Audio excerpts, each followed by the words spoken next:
This video describes the pre-operation inspection, starting, and stopping of the P2000i generator. Always perform pre-operation inspections before each use and when removing from storage. If any concerns arise, service the generator promptly or visit your authorized Polaris dealer. Ensure the generator is on a flat level surface in a well-ventilated area. Next, inspect the engine oil level.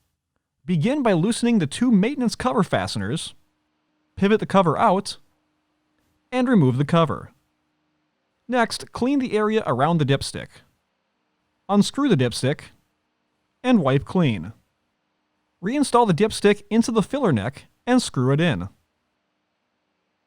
Remove the dipstick again, and inspect the oil level.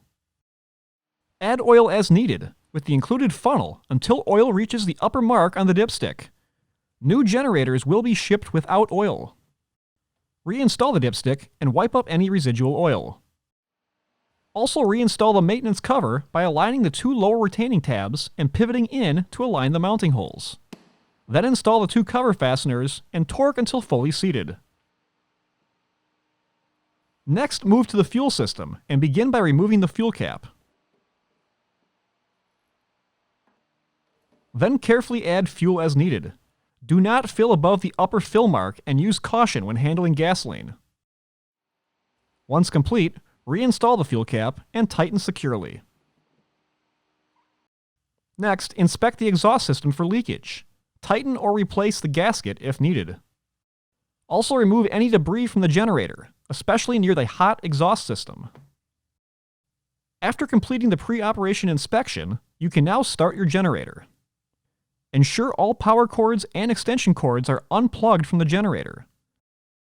Then open the fuel vent and position the fuel valve switch to the on position. Next, press the engine switch to on. For a cold engine, pull out the choke lever. To restart a warm engine, leave the choke lever pushed in.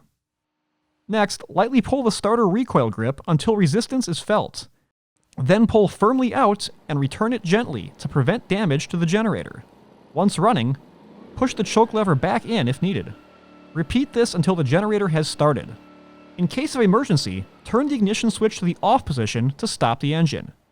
Continually stopping the generator with the load applied can lead to damage of the control module. Under normal conditions, perform the following procedure to shut off the generator. Ensure all appliances are shut off and disconnected from the generator. Turn the engine switch to off. Then turn the fuel valve switch to off. And lastly, turn the fuel vent to off. For more information, see your authorized Polaris dealer or visit polarispower.com.